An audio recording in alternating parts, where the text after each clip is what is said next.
Sejam bem-vindos a mais um vídeo. O meu nome é Jéssica Antunes, eu sou contabilista, consultora empresarial especializada no MEI, e antes de nós começarmos o vídeo de hoje, eu convido você a se inscrever aqui no nosso canal. Dessa forma, toda vez que nós gerarmos um novo conteúdo, você vai receber uma notificação aí no aplicativo do YouTube do seu celular ou então através do seu contato de e-mail. O que eu estou trazendo para vocês hoje de conteúdo é uma notícia que saiu agora, em novembro de 2019. A gente teve uma mudança aí no ritmo do que se refere ao MEI. Basicamente, todo ano, entre ali setembro e outubro, o governo já tinha deferido, já tinha determinado o que é que ia ter de novidades para o MEI no ano seguinte. Esse ano estamos em novembro, hoje dia 8 de novembro mais precisamente, e nós temos por enquanto só especulações. Temos apenas uma informação confirmada, que é a respeito dos alvarás. A partir de janeiro de 2020, todas as prefeituras e demais órgãos já devem estar preparados para isentar toda e qualquer taxa do MEI relacionado a alvarás de prefeitura, bombeiro, sanitário. Então essa medida já deve começar a vigorar. Por exemplo, aqui em Santa Catarina, o Corpo de Bombeiros já não tem cobrado mais taxa para quem está renovando, ou mesmo aderindo. Então, essas informações que eu vou passar para vocês, eu vou dar a minha opinião, Eu sou contadora, trabalho com contabilidade, principalmente o MEI há bastante tempo, são 11 anos praticando a contabilidade, e eu tenho aí um pouco de segurança para falar a respeito do MEI, que é minha área de especialização e é o campo aí de maior estudo.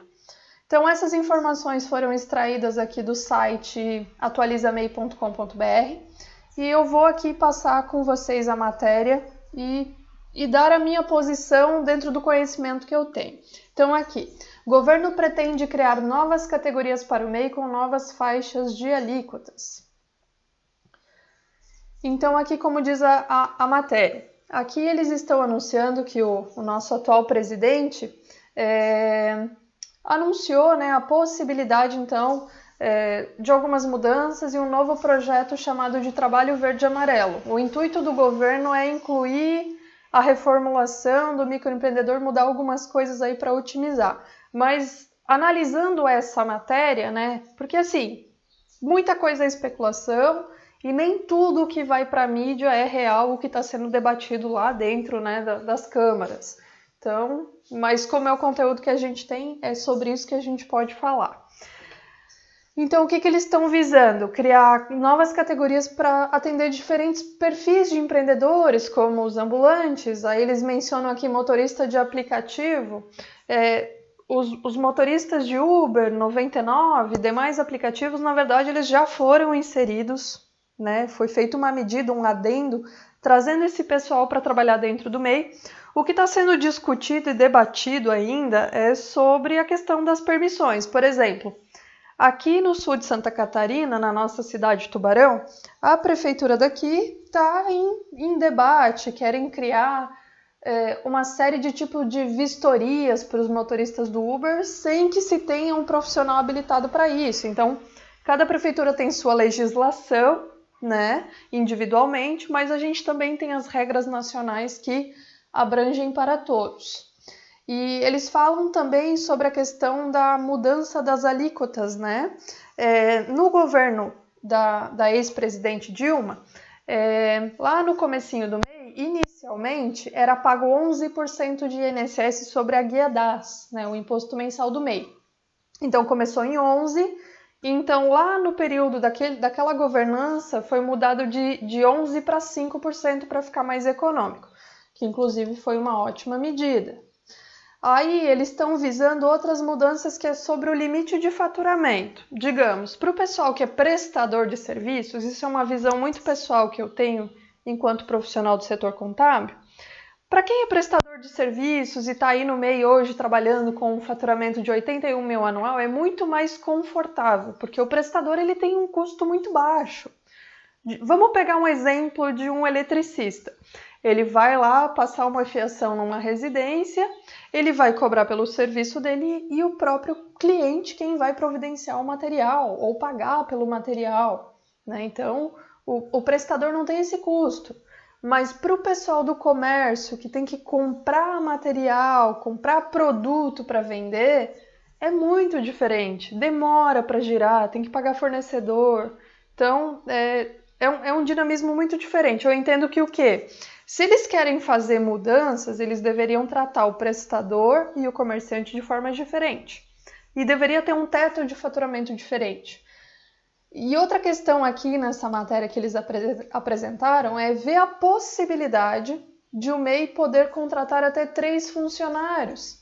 E a gente sabe que para registrar um funcionário, que hoje, né, em 2019, a regra é um colaborador registrado no MEI, a gente sabe que envolve o salário base determinado pelo sindicato, FGTS, INSS, 13º, férias, tem tudo isso no regime CLT, Direito do Trabalhador.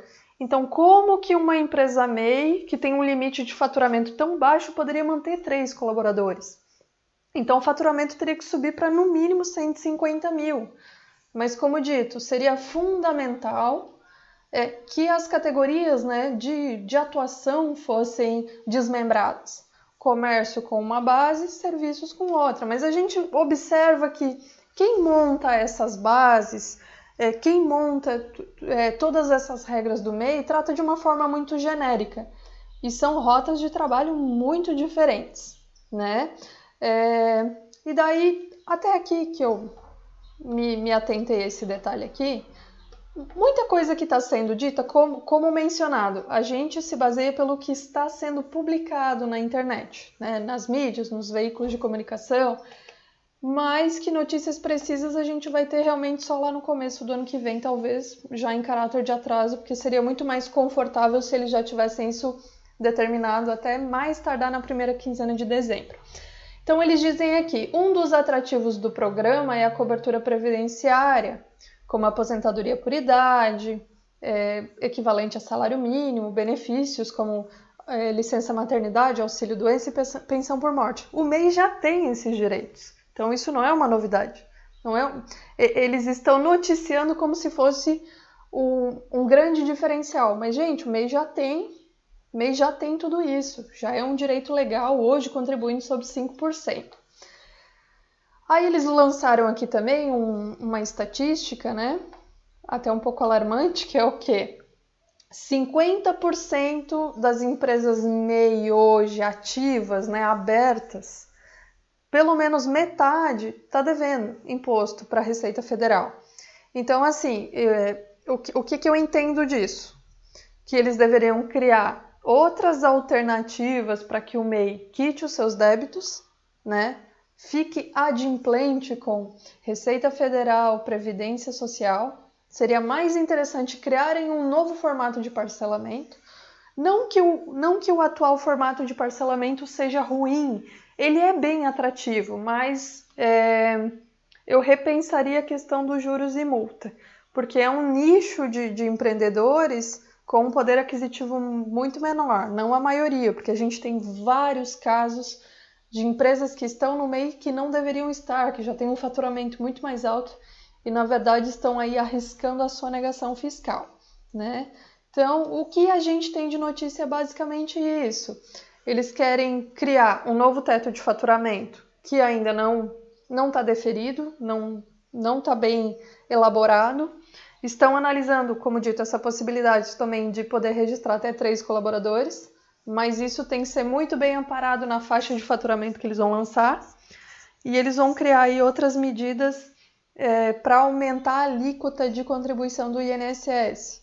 E, como dito, eles estão vendendo aqui como se o MEI fosse ter grandes vantagens, sendo que essas vantagens já estão em vigor. O MEI já tem direito aí a uma série de coisas. O que a gente prevê para o próximo ano, ou pelo menos que a gente espera muito, eu sinceramente torço muito para que melhore também a questão das atividades. Exemplo, no finalzinho do ano passado foi excluído do MEI a atividade de marketing. Então, por exemplo, os designers gráficos, esse pessoal que trabalha com com arte digital, eles foram excluídos, e é um pessoal que muitas vezes não tem um faturamento alto. Então tem algumas coisas que não tem coerência. O que eu entendo? Por que uma revenda de carro não pode ser MEI? Isso por uma razão óbvia. Carro tem um valor alto. Trabalharia 2, 3 meses na categoria de empresa MEI e já estouraria o faturamento. Então, por isso que não é. Mesma coisa corretor de imóveis. Vai vender um apartamento, intermedia a venda de um apartamento.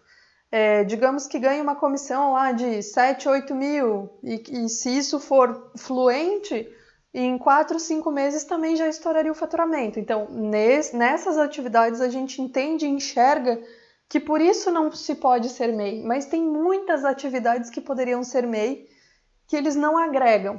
Mas o foco central e maior é o quê? É eles lançarem um teto de faturamento mais alto e fazendo aquele desmembramento que eu comentei no começo desse vídeo, que é o quê? Eles entenderem que o prestador de serviços tem uma rota com custo muito mais baixo para desenvolver o trabalho do que um comerciante que tem que comprar do fornecedor para vender. E eles têm que levar em consideração outras questões. Hoje, o MEI, quando ele vai fazer a declaração anual, se não tem saldo, tem que declarar zerado, mesmo que não se tenha tido faturamento, tem que declarar. Isso é importante a gente frisar, porque senão gera multa lá e pendência na receita. Mas o pessoal que está declarando tem que declarar renda bruta. Tem empresa que fatura ali 80 mil, mas teve uma despesa de mais da metade disso. Então, é muito incoerente. O MEI é uma medida muito boa para a pessoa ingressar no mercado de trabalho, começar a desenvolver o sonho de empreender, mas infelizmente ainda é muito falho. Então, por isso que eu estou trazendo para vocês e eu trago a minha opinião, essa é a minha opinião e deixo aberto para quem não concordar, Somos muito democráticos aqui nas nossas propostas de ideia, mas é que a gente vê que muitas vezes uma regra esbarra na outra. Então, o que era para ser bom acaba não sendo tão bom. Então, por isso que eles deveriam otimizar. Então, a gente fica muito mais preocupado do que confiante nas mudanças para o ano que vem, mas ficaremos torcendo. E qualquer novidade, a gente está sempre acompanhando, Diário Oficial, noticiário, informações de sites mais sérios vinculados ao MEI. Então, a gente acompanha essas informações para passar para vocês no mais rápido possível. E a dica de sempre, que eu repito muito aqui nos nossos vídeos, é o quê? Mantenha os seus números em dia, registre os dados, tenha esse cuidado, esse carinho com a sua empresa, seja transparente, não só negue imposto. Então, são dicas básicas aí que eu vou sempre recomendar, porque a gente vê muita empresa deixando de existir porque tentou dar um jeitinho e depois deu problema, tá bom? Pessoal, fica aí essa base de notícias. Esse link aqui com a matéria, vocês podem ler ela toda, eu vou deixar aqui abaixo na descrição do vídeo. Aí vocês podem aí formar a própria opinião de vocês, tá bom? Convido vocês também a seguir a gente lá no Instagram, no @consultoriamea. A gente posta aqui conteúdos também com frequência para deixar vocês atualizados. Aqui nos stories a gente tem feito algumas enquetes, muitas vezes abre espaço aí para o empreendedor tirar uma dúvida mais técnica, tá? Explorem todo o conteúdo do canal, tudo que está aqui é feito para vocês com muito carinho. Um abraço a todos e até a próxima!